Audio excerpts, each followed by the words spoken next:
Hey guys, this is Kristi Wells and Brittany Dunn, co-founders of Safe House Project, and we are here with David Zach, lead singer of Remedy Drive. David, thanks for being on with us tonight. Yeah, it's good to see you guys again. David is a friend of Safe House Project and a friend of mine and Brittany's. We had the honor of speaking with him at the U.S. Capitol in January, which seems like a lifetime ago, when the world looked very different and we could all gather in a large room together. Yeah. But tonight, thanks to technology, we are all in our respective homes and still get to gather to talk about an issue that is so valuable to all of, and near and dear to all of our hearts. So David is one of what we'll call one of the faces of the fight against trafficking, not just in America, but throughout the world. So again, appreciate having you on here, friend. Yeah, thanks for having me.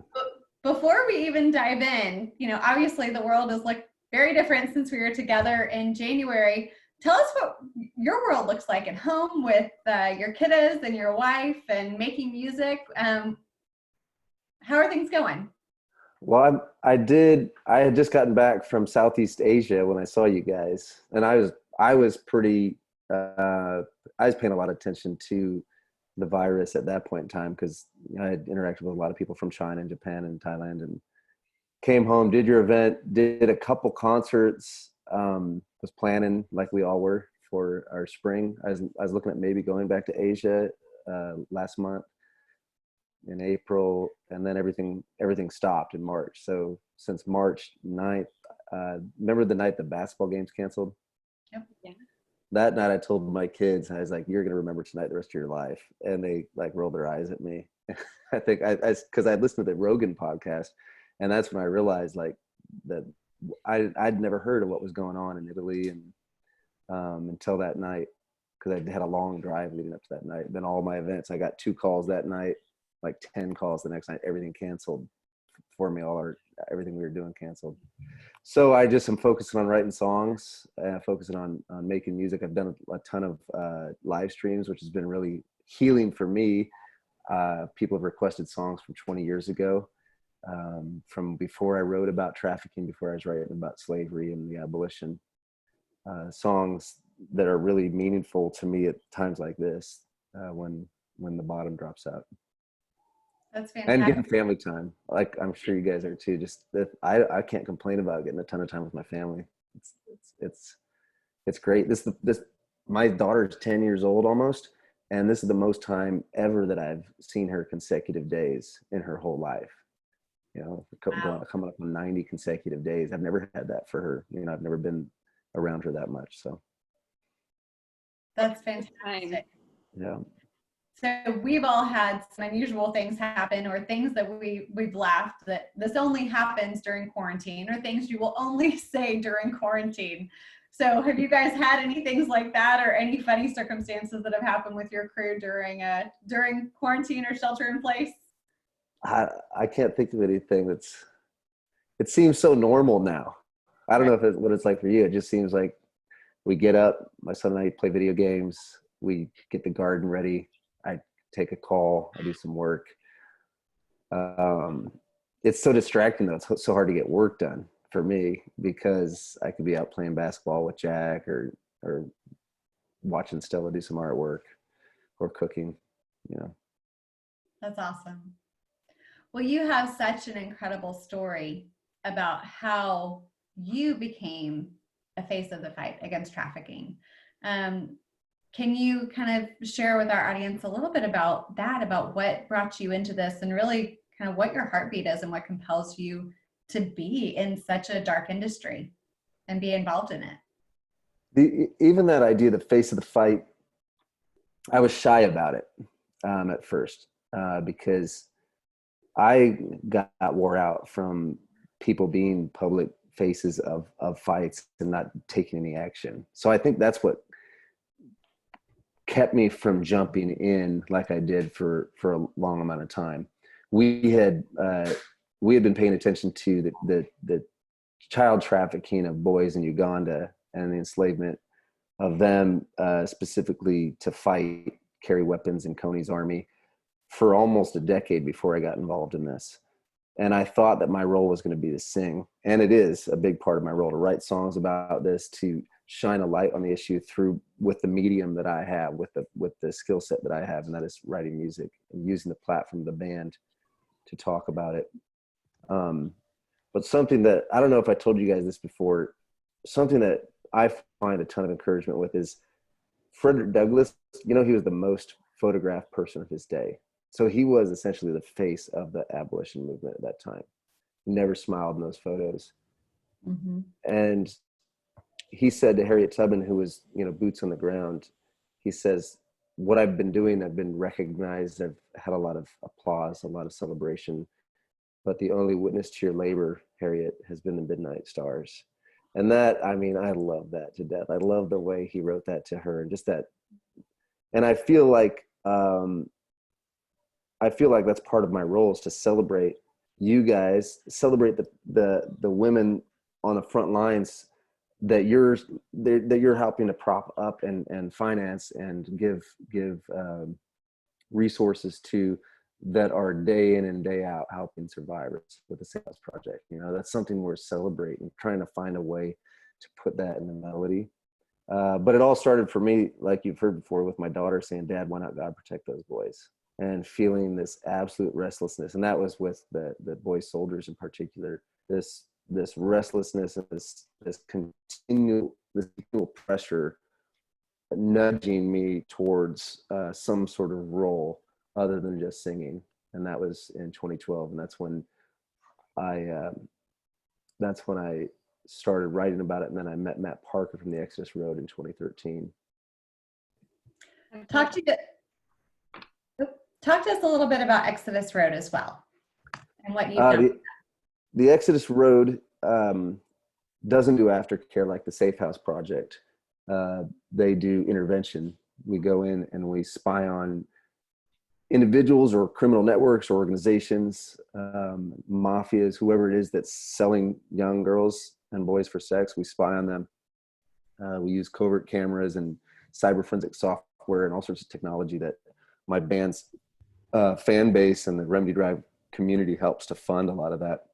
So we use that to find evidence that can be taken to authorities or in partnership with authorities. Sometimes authorities ask us to do certain things, to get information or actionable intelligence on certain groups. And then we use that to tear apart these organizations, to make arrests and to rescue girls and boys out of slavery. That's truly incredible. It is one of the deepest needs is helping to get actionable intelligence, because so often that's what we need in order to prosecute individuals. So that is a huge step, and we appreciate that. Can you explain maybe one thing that you really want people to be aware of about the human trafficking industry or child sex trafficking around the world? Well, I know that a lot of the demand for it originates here in the States, and that's annoying. It's easy to point the finger at different cultures for what they're doing, but our culture has a big role to play in this. Obviously, I think, or I know, I was talking to ICE agent. He said the largest consumer of child pornography is the United States of America. But in terms of what we don't need is, we don't need to like, I was delivering some groceries to some refugee families with my daughter Stella a couple of days ago, and I would leave her at my van, because the band's van, it gets a workout one day a week now. So, and I thought, this seems, I just thought about it, because people, when they think about human trafficking, they think about a strange van pulling up at Costco and kidnapping your kid. I don't like to talk about that instance, because it's such a small percentage of what's really happening. I think what people don't know here in America is it's often family members. It's people that exploit already vulnerable people. And the sad thing about the system that kids get in, the system is there with vulnerable kids in it. And I think what excites me is that there are so many people that I know that are fostering and adopting, helping kids that are in that system. I think that's an incredible part of prevention, because we talked about Exodus Road doing intervention, which is rescue. We talked about the work that you guys are doing, which is a huge part of rescue, which is aftercare and rehabilitation. And then prevention, I think a big part of prevention is, where do we go to find people that are vulnerable, kids that are vulnerable, and how do we lessen their chances of being able to be picked off by these punks that are very smart, they're very intelligent. You know, there's a book called The Art of Pimpology, that a sex trafficker, essentially a pimp, that is a sex trafficker because he uses fraud and forced coercion in those interchanges. He wrote exactly a textbook on how to manipulate somebody into this. Have you guys read it or seen it? Yeah, I'm very familiar with it. It's something you hope never gets widely distributed. Yeah, I feel weird like giving it airtime, you know. No, but it's I think it to your point, it's something that has, people think of it as a snatch and grab. People think of trafficking as a snatch and grab, and what they don't realize is the level of thought behind it, the level of intention, the level of manipulation. You know, we say a lot of times that survivors, or that those who are being victimized, are often mentally kidnapped before their bodies ever leave home.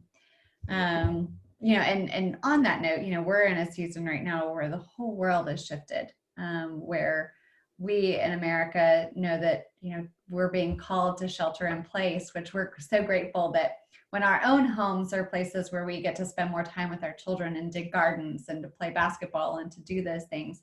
But for a lot of children, not just in America, but across the world, they're being forced to stay in a place where home isn't safe.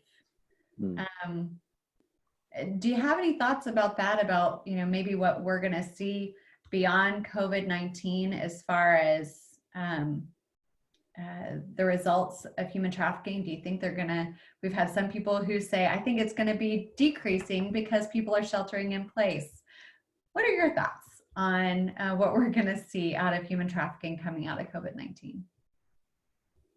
I think that whatever's going on now is almost immeasurable, right? There's no way to really see it. You know, I haven't read or researched whether or not, I know that, like, for instance, domestic abuse hotlines are way up, you know, right.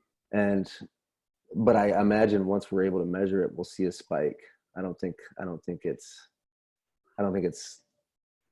virus is bad for evil, you know. I think evil is going to flourish, but I think good and hope can flourish alongside it too. Yeah. So but I'm not an expert in that, so I don't know. No, and we're definitely seeing increases in, you know, familial trafficking typically is 40% of the child sex trafficking cases. They're being trafficked by family members in the United States. And so we're definitely seeing that increase in this time when family members lose their job and those sources of income are gone and children are being forced to stay home. So I agree with you. I think we have no idea what that measure will be, but we'll definitely see an increase. But you talked about hope, and I think you and your interactions with survivors and in the work that you've done with Exodus Road, and stepping in to be a voice for the voiceless, I think you are a huge part of being hope, of showing that anybody can engage no matter where they are. So what is a message you want survivors to hear? I feel like that's a big part of your lyric, of your voice, of your action. So if you had a message for survivors that are out there now, what would it be? Like, for someone that's just coming out of being trafficked, or someone that is being trafficked, I can imagine, just because of the heavy things in my life that I'm going through, things that I've been through, there's this sense that it is all consuming, that there's a sense of despair. This can't change. And even if it does change, I can't be repaired. I can't fix what I've broken. I can't fix the damage that's been done to me. But in my experience, specifically with this, I wouldn't have believed that 10 years ago. I would have said it because you're supposed to say it, but I am 100% positive, because of the eyes that I've looked into around the world and here in the United States, of women and girls that have come out of trafficking. There's a resilience. There's something about your soul and the way that it is put together that you can come out on the other side of this with a strength and a power, and whatever it is that has been taken from you can be replenished. There's something about that resilience, that power, that that fire that's behind your eyes, you can find it again. I'm sure of it, because I've seen it. I've seen defiance and fire in the eyes of girls being trafficked in the midst of it, hanging on. In Thailand, for instance, one of my favorite things, there's this, if you're mad at somebody or if someone kind of disrespects you, and so in some of these clubs or some of these environments, you'll see this, the girls will flip their hair at you. And it's just such a power move. They're just like, even in the midst of that awful situation they're in, I have seen that spark. I have seen that, and the way I put it in the song, her eyes still gleam from across the room. I've seen that gleam. And I know that whoever it is that might hear this, I know that it's still there. It's inextinguishable. You can't drown it out. I love that. I think the beautiful part is the way that you have obviously woven all of your travels and everything that you've done into your music, and you work to change culture through that. If there was a message that you wanted to always make sure that was clearly coming through your music, what would that be? Well, I mean, I've never done a case study, but I have overused the word hope in my songs. I have a song called Hope's Not Giving Up. I have one that says, come back to the safety where you belong, O you prisoners of hope, return to your strongholds. I ripped off an ancient prophet. I forget which one, Micah, I think. But this idea, this expectation, this confidence in goodness, this confidence in the morning, this confidence that the day is going to break, that the morning will arrive, as dark as it seems right now.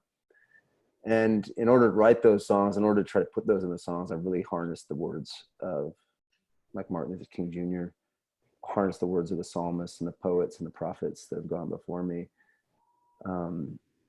And I've harnessed the emotion of both the people I've met inside of these dark situations being taken advantage of, but also the hope of someone that stands at the edge of an abyss, that stands at the edge of a fire with what seems like a squirt gun.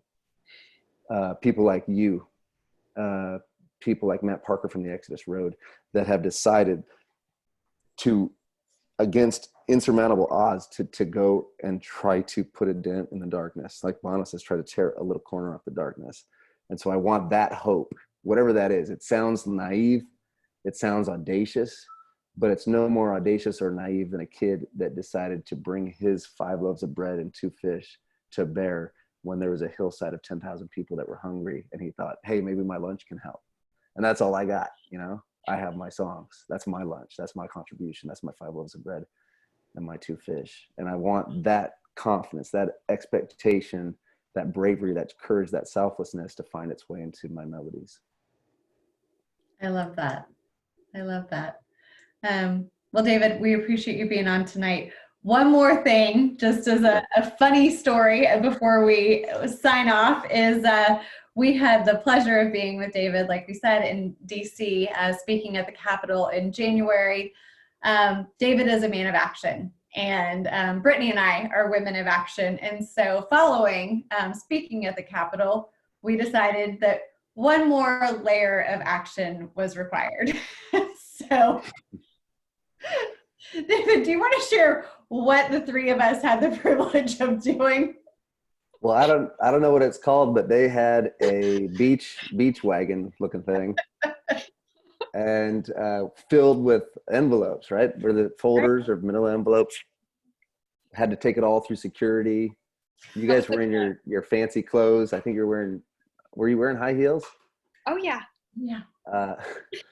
And then going up into the halls of our representatives, Congress and senators, and taking that from floor to floor, from door to door, you don't have to knock, just going in those doors and delivering you guys' was it hopeful legislation or legislation ideas?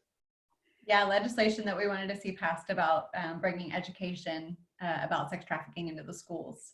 So it was delivering legislation, but it was Brittany and I, an orange beach wagon full of yellow folders, and our resident rocker. And they said, here we are with a wagon and a rocker or something like that. And I thought that was the term for that. Look. Is it over there? I thought that was the term for whatever your beach thing was, because it wasn't just a normal wagon. And I was like, what's the rocker? It was a great moment. It brought us together. Well, we've gotten some incredible responses from Congress members from those cool. extra steps that were taken. So we appreciate you. We appreciate the fact that you show up in DC completely jet lagged after operating in Asia for a number of days, and just willing to show up and lend your voice to the cause, and then walk 7 floors in the halls of Congress to deliver pamphlets or folders door to door. So we appreciate that you're always willing to go the extra mile to be a voice for the voiceless. You're just always your hope. And I bought some shoes the night before too, and they weren't broken in. So I was so blistered from that. but it was that was the cross I bore for it. It was an honor to do it. I'm glad you guys allowed me to come along. Well, we're grateful for you. We're grateful for your voice in this. We're grateful that you lend your lyric to shine a light on something that most people will ignore. Thank you for being somebody who steps into the hard. We're honored to have you as our friend, and honored to highlight you tonight as a face of the fight. Thanks for having me. All right, friend. Well, have a good night. All right.